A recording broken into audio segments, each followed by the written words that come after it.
பாரதி அப்படின்னு ஒரு பெயர் சொல்லும் பொழுதே பெண்களுக்கு எல்லாருக்குமே ஒரு தனி கர்வமும் தனி பெருமையும் மிளர்ந்து கொண்டிருக்கும். அதில் துளி கூட சந்தேகம் கிடையாது.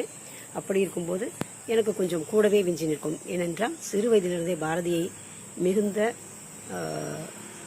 ஆசையோடும் கர்வத்தோடும் ஒவ்வொரு பேச்சு போட்டியிலும் பேசியது ஞாபகம் வந்தது. படித்தது பிடித்தது இன்றைய பதிவு பாரதியாருக்கல்ல, பாரதியாரின் மனைவியை நினைத்து பெருமைப்பட்ட சில வார்த்தைகள். அதை படிக்கும் பொழுது உண்மையிலே ஒவ்வொரு பெண்ணும் வியந்து பார்க்க வேண்டியதாக இருக்கிறது. இன்றைய பதிவை பகிர்கிறேன்.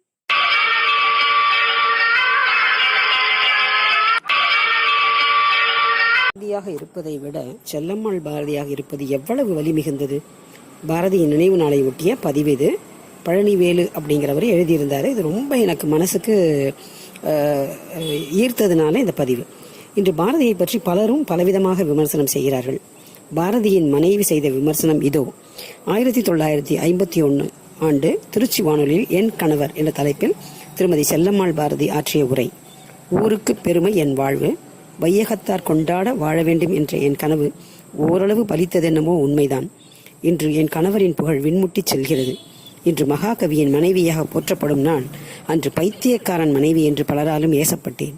வினோதங்கள் என் வாழ்க்கையில் அதிகம். உலகத்தோடு ஒட்டி வாழ வகையறியாத கணவருடன் அமர வாழ்வு வாழ்ந்தேன் என்றால் உங்களுக்கு சிரிப்பாகத்தான் இருக்கும். யாருக்கு மனைவியாக வாழ்ந்தாலும் வாய்க்கலாம். ஆனால் கவிஞன் மனைவியாய் இருப்பது கஷ்டம். கவிஞர்கள் போக்கே தனி. உண்பதிலும் உறங்குவதிலும் கூட சாதாரண மனிதரைப் போல் அவர்கள் இருப்பதில்லை. கற்பனை சிறகு விரித்து கவிதை வானில் வட்டமிடும் பறவை. பூலோகத்திலே இருண்ட வீட்டிலே மனைவிக்கும் மற்றவருக்கும் சம்பாத்தியம் செய்து போட்டு சாதாரண வாழ்க்கை வாழ முடியுமா? வறுமை கவிஞனின் தனி உடைமை. கவிஞனுக்கு இந்த மண்ணுலகில் இன்பம் அளிப்பது கவிதை. ஆனால் வயிற்றுக்குணவு தேடி வாழும் வகையை அவன் மனைவிதான் கண்டுபிடிக்க வேண்டியிருக்கிறது.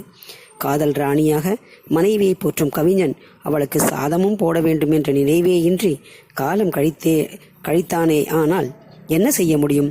கவிஞன் விசித்திரமான தன்மை நிறைந்தவன். அவனுக்கு எதுவும் பெரிதல்ல. ஆனால் கவலை நிறைந்த வாழ்நாளை கழிக்க வேண்டும் என்று எந்த பெண் தான் நினைக்க முடியும்? சிறு வயதில் ஆசாபாசங்களும் அபிலாஷைகளும் ஒவ்வொரு பெண்ணின் மனதிலும் நிறைந்திருப்பது இயற்கைதானே.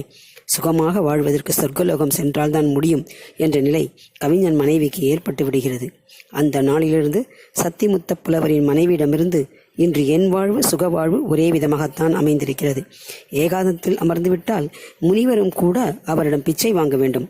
ஆனால் மனை தலைவியாகி நான் அவ்வாறு நிஷ்டையில் இருக்க முடியுமா? கவிஞர்களில் பலதரப்பட்டவர்கள் இருக்கிறார்கள். கடவுளை பக்தி செய்யும் கவிஞன், காவியம் எழுதும் கவிஞன். இவர்களை புற உலக தொல்லைகளை சூழ இடமில்லை. எனது கணவரோ கற்பனை கவியாக மட்டுமில்லாமல் தேசிய கவியாகவும் விளங்கியவர். அதனால் நான் மிகவும் கஷ்டப்பட்டேன். கவிதை வெள்ளத்தை அணை போட்டு தடுத்தது அடக்குமுறை. குடும்பமே தொல்லைக்குள்ளாகியது. ஆனால் நுங்கும் நுரையுமாக பொங்கி வரும் புது வெள்ளம் போல் அடக்குமுறையை உடைத்து கொண்டு பாய்ந்து செல்லும் அவர் கவிதை. காலையில் எழுந்ததும் கண்விழித்து மேலே சுடர்வானை நோக்கி வீற்றிருப்பார். ஸ்நானம் ஒவ்வொரு நாளும் ஒவ்வொரு விதத்தில் அமையும்.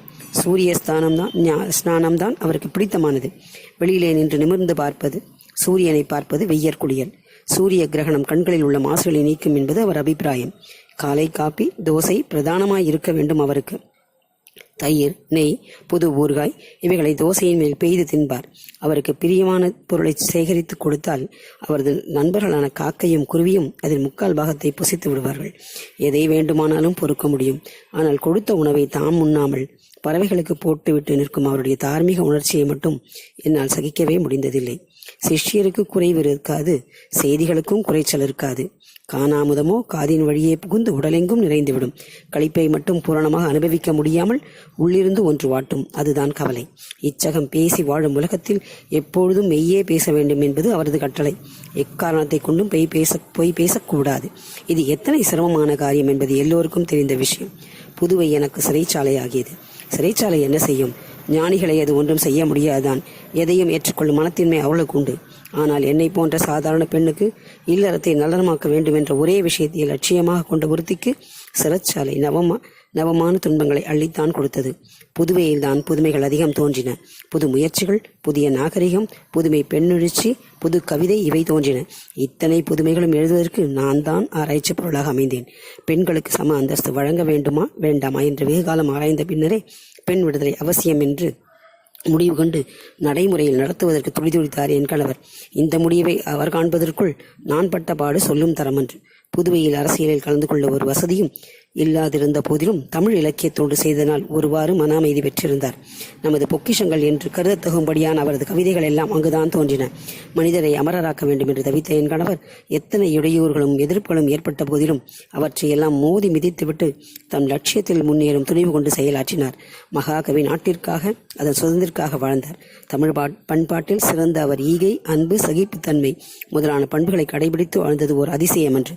தூங்கி கிடந்த தமிழரை விழிப்புறுத்தியதும் அதிசயமன்று. ஆனால் இன்று அவரது பூத உடல் மறைந்த பின்பும் தமிழ் பேசும் ஒவ்வொரு உயிரினத்தும் அவர் கலந்து நிற்பதுதான் அதிசயம் என்று எனக்கு தோன்றுரைக்கிறது. வென்றுரைக்க மாட்டாத விந்தையடா என்ற அவரது கவிதை மொழியில்தான் இந்த மகிழ்ச்சியை தெரிவிக்க வேண்டியிருக்கிறது. தேசிய கவியின் மனைவியின் தரம் தெளிவுபட உரைக்கும் சொல்வன்மை அன்னையை மனதார வியக்க வைக்கிறது. பாரதிக்கு மட்டும் அவள் செல்லம்மாள் அல்ல, ஒவ்வொருவருக்கும் ஒரு செல்லம்மாள் தான். பாரதியே, உனக்கு வீர வணக்கம், எங்கள் செல்லம்மாளுக்கு எங்கள் அன்பு வணக்கம். என்ன ஒரு அழகான தன்னுடைய கணவரை பற்றி எது இல்லை என்ற போதிலும் அவரிடம் எது இல்லை என்றாலும் அதை இல்லை என்று சொல்லாமல் நாட்டிற்காக செய்ததை மட்டும் முன்னிறுத்தி பேசியது ரொம்ப விந்தையாக இருக்கிறது அல்லவா? நன்றி.